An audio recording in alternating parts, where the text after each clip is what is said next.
I went out and found.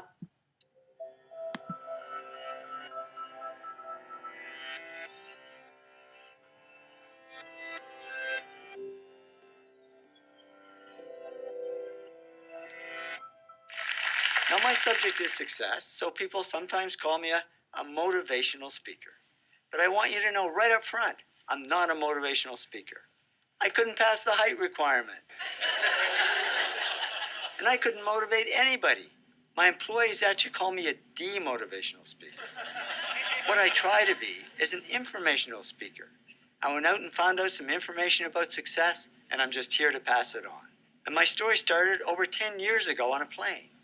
I was on my way to the TED conference in California, and in the seat next to me was a teenage girl, and she came from a really poor family, but she wanted to get somewhere in life. And as I tapped away on my computer, she kept asking me questions. Then out of the blue, she asked, "Are you successful?" I said, "No, I'm not successful. Terry Fox, my hero. Now there's a big success. He lost a leg to cancer, then ran thousands of miles and raised millions for cancer research." Or Bill Gates. Guy who owns his own plane, doesn't have to sit next to some kid asking him questions. But then I told her about some of the stuff I'd done. I love communications, and I won lots of awards in marketing. I love running, and I still sometimes win my age group, old farts over 60. My fastest marathon is 2 hours and 43 minutes to run the 26 miles or 42 kilometers. I've run over 50 marathons on all 7 continents. This was a run my wife and I did up the Inca Trail to Machu Picchu in Peru. And to qualify for the 7 continents, we had to run a marathon in Antarctica. But when we got there, it didn't look nice and calm like this. It looked like this. The waves were so high we couldn't get to shore. So we sailed 200 miles further south to where the seas were calm and ran the entire 26-mile marathon on the boat. 422 laps around the deck of that little boat. My wife and I have also climbed 2 of the world's 7 summits, the highest mountains on each continent. We climbed Aconcagua, the highest mountain on the American continent, and Kilimanjaro, the highest mountain in Africa. Well, to be honest, I puked my way to the top of Kilimanjaro. I got altitude sickness. I got no sympathy from my wife. She passed me and did a lap around the top while I was still struggling up there. In spite of that, we're still together and have been for over 35 years. I'd say that's a success these days. So I said to the girl, "Well, I guess I have had some success." And then she said, "Okay, so are you a millionaire?" Now, I didn't know what to say, because when I grew up, it was bad manners to talk about money. But I figured I'd better be honest, and I said, "Yeah, I'm a millionaire, but I don't know how it happened. I never went after the money, and it's not that important to me." She said, "Maybe not to you, but it is to me. I don't want to be poor all my life. I want to get somewhere, but it's never going to happen." I said, "Well, why not?" She said, "Well, I'm not very smart. I'm not doing great in school." I said, "So what? I'm not smart. I barely passed high school. I had absolutely nothing going for me. I was never voted most popular or most likely to succeed. I started a whole new category, most likely to fail. But in the end, I did okay. So if I can do it, you can do it." And then she asked me the big question. "Okay, so what really leads to success?" I said, "Gee, sorry, I don't know. I guess somehow I did it. I don't know how I did it." So I get off the plane and go to the TED conference, and I'm standing in a room full of extraordinarily successful people in many fields: business, science, arts, health, technology, the environment.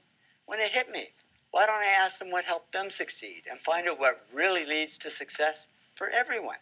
So I was all excited to get out there and start talking to these great people when the self-doubt set in. I mean, why would people want to talk to me? I'm not a famous journalist. I'm not even a journalist. So I was ready to stop the project before it even began. When who comes walking towards me but Ben Cohen, famous co-founder of Ben & Jerry's Ice Cream. I figured it was now or never. I pushed through the self-doubt, jumped out in front of him and said, "Ben, I'm working on this project.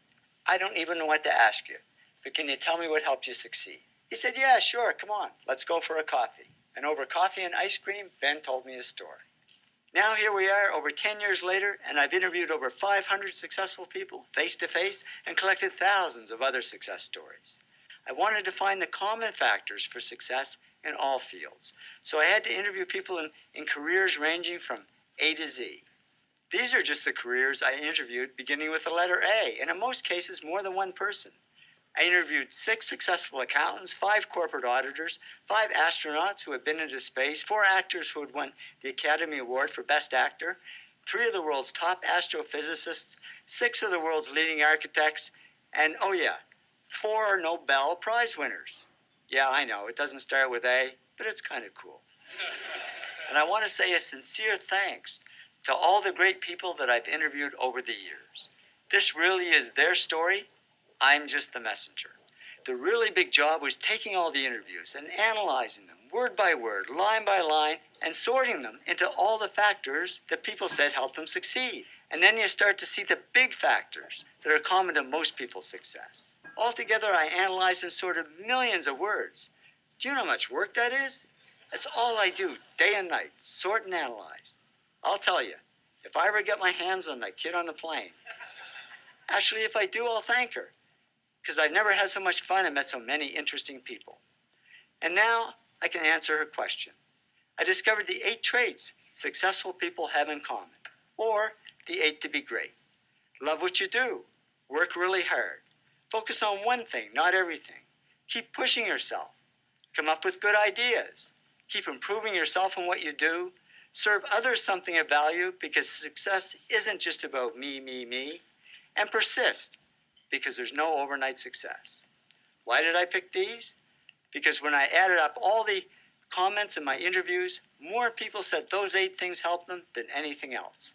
The 8 traits are really the heart of success, the foundation. And then on top, we build the specific skills that we need for our particular field or career. Technical skills, analytical skills, people skills, creative skills, lots of other skills we can add on top depending on our field. But no matter what field we're in, these 8 traits will be at the heart of our success.